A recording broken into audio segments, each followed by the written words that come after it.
When I finished high school, initially I wanted to study law. I was very interested in becoming a lawyer.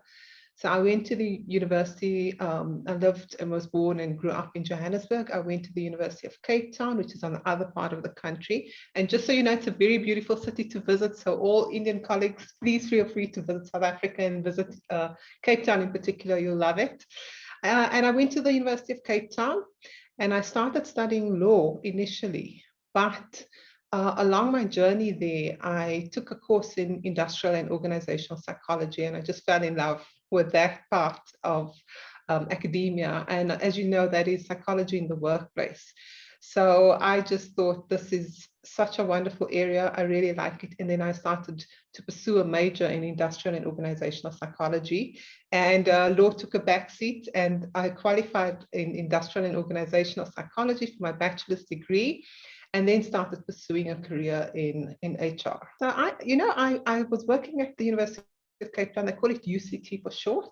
That's the acronym. And I started working in the HR department because I wanted some experience in HR. So yeah, I was a student and I had a kind of job where during the vacations, I would go into the HR department and I would work as a filing clerk. Very, very boring job. But, I think there is something very powerful about HR practitioners actually starting at the very bottom. And because I just found that as my career progressed, you learn so much when you're actually in the trenches. I meet a lot of graduates and they have the aspiration to immediately go into management. And I say, hold on a minute, go into the trenches, learn what it's like. You'll be amazed at how much knowledge you actually acquire. So I worked at the University of Cape Town. I eventually got a full-time job after graduating the Human Resources Department and worked there. One of the biggest challenges that I was involved in actually was the implementation of a new ERP system, which I'm sure your audience will be able to relate to. And we were putting in a new ERP system on the human capital side for the entire enterprise. So that was one of the most interesting things. I then left the university after many fulfilling years, and I went into the private sector. And I started with an online company, which was very much ahead of its time. It was, one of those very, very successful startup companies. And that was also a very, very wonderful organization to be working in. And I stayed there for a while, and then I left and I went into financial services. And I spent time at one of the biggest insurance companies in South Africa. It's called Sanlam, and worked there. By this time, I was already in senior management. So I worked there as a generalist in a senior management capacity.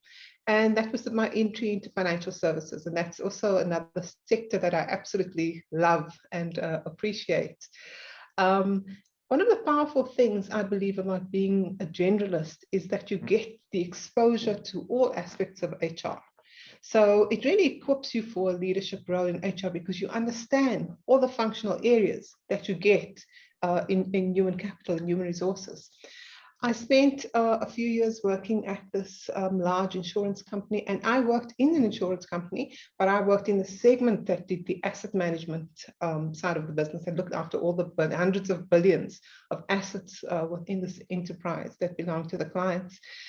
And then I left there and I went to work at one of South Africa's largest banks called Standard Bank.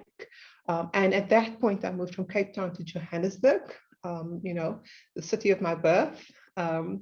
And I loved working in this very large bank. One of the most interesting things about this bank was that it had representation at that time in 16 different African countries. I got to travel the entire continent.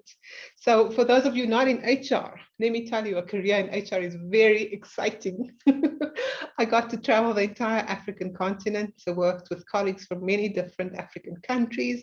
And that was absolutely fascinating as well. So later, when I joined one of South Africa's largest banks, Standard Bank, I had another opportunity to visit India because we were working on a project to outsource certain technical functions within the bank, and we were going to outsource it to a company in India. So I went as a delegation to India once again, which was again a wonderful experience.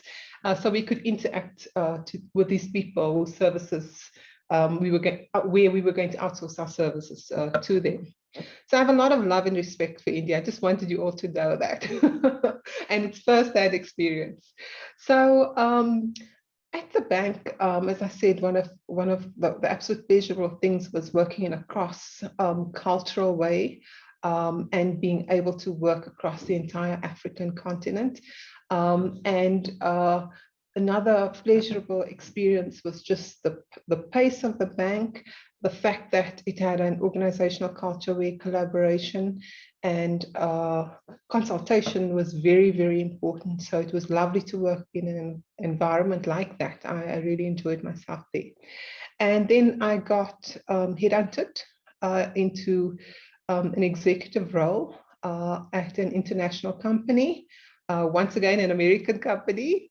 And I went into that role and I had many, many interesting challenges in that role. I had the opportunity to actually establish, for instance, a corporate university, one of the highlights of my career. I absolutely loved it. I worked on very exciting engagement projects because this company had 16,500 employees and with a very young average age. So we thought we should build an app specifically for them that would sort of encourage engagement. And also it was part of our reward system because using the app, you could do peer-to-peer recognition, which was also very exciting for our employees. So that is my career in a nutshell. Human capital is a very, very exciting place to be. It's a wonderful place to work and you can really, really make a difference. And I think that if I look at what's happening with the fourth industrial revolution, I think the HR practitioners are going to be at the forefront of things in the future. One of there are a lot of sad things about the pandemic and the crisis, but one of the, I think, absolute highlights is that everybody suddenly realized how important your HR community was, because there was a huge dependence. Since it was an existential crisis, it was a people crisis in essence. Your HR leadership became that much more important. And based on what I know and what's been discussed by a lot of thought leaders is that people started understanding the importance of the HR function, which put us at the forefront.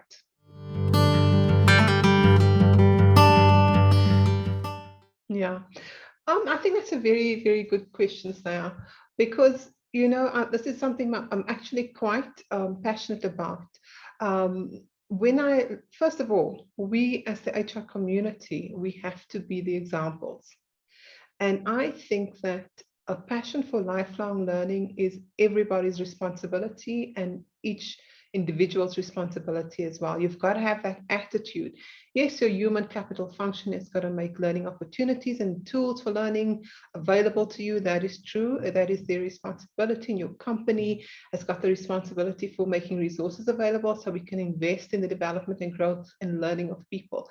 But we've got to demonstrate that you can never stop learning. And when I look at what's happening now, that we in this world that is so cutting edge, I was watching now the other day a podcast on driverless taxis in the US. So, you know, a drive share kind of a company where you order something, you order a ride and it comes and it's driverless. And that's the world we're living in. So my sort of like call to action out there is you've got to understand that the world is changing very rapidly and you've got to keep up. You've got to keep up. And we as the HR practitioners and HR leaders, we've got to demonstrate how this is done. You know, when I finished my MBA, I think it was 13 years ago when I graduated, I said, oh, this MBA was such an intense experience. I don't want to see another textbook. I don't want to ever do another intense course again. I'm done. And that was a very, very naive view that I had, because really you have to keep up or you will be left behind. So for me, at a personal level, I'm actually now pursuing a doctorate in business studies, because you can never stand still. There's always something new to learn, and you've got to make that investment and have the attitude in always wanting to learn. The other powerful thing about the era that we're living in is we're very fortunate, because with the internet, there is so much information available, and available for free. Some of the top universities in the world are actually making their intellectual property, their knowledge available on the internet. There are a number of universities where you can actually go and pursue a course at a top-rated international university without actually paying for it. But you've got to have that attitude that says, I'm committed to my continuous growth and development. I always want to be learning. And I think that if you don't have that attitude, it's going to be very, very difficult in the 21st century, because the pace is just intense, and it's actually going to become more and more intense. 100%. And it starts with your attitude. Have that attitude of, you know what, I'm going to commit to always being in a process where I'm learning new things.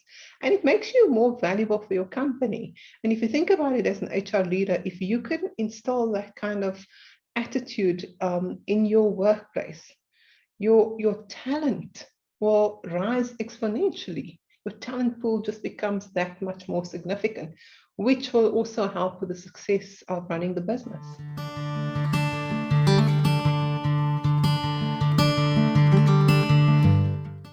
Yeah. I think that the one thing we can say about diversity is, and this is backed up by research, is that teams that are diverse have stronger outputs. We know this from research. And we're living in a world now where the whole conversation around diversity is at the forefront. People are wanting to have diversity around a whole lot of things. I mean, for instance, if I think about the question of women and the whole issue of equal pay for equal work, in essence, I think it's critically important that we understand that we've got to create a more diverse world. If you have diversity in your workplace, that diversity element actually brings new, fresh ideas, new perspectives, different ways of looking at the world. So when you have a problem in the business, because you have these people looking at it from different perspectives, typically you get a stronger solution to your problem. So that is why diversity is absolutely crucial. And we've got to look at the role of women. We've got to be very sensitive to the fact that a lot of cultures may not embrace, for instance, same-sex relationships, but that is the way the world is working. So we've got to be open to that. And we've got to build organizations where people from different strata in terms of classes, economic classes, and people with different sexual orientations, people with different genders feel comfortable enough in the organization so that they can also contribute towards the success of that organization. So it is at the forefront. I'm so pleased to say a lot of organizations are now looking at diversity with a completely new lens and putting a lot of time and effort into getting those conversations around diversity appreciation right in the workplace. I think it's crucially important.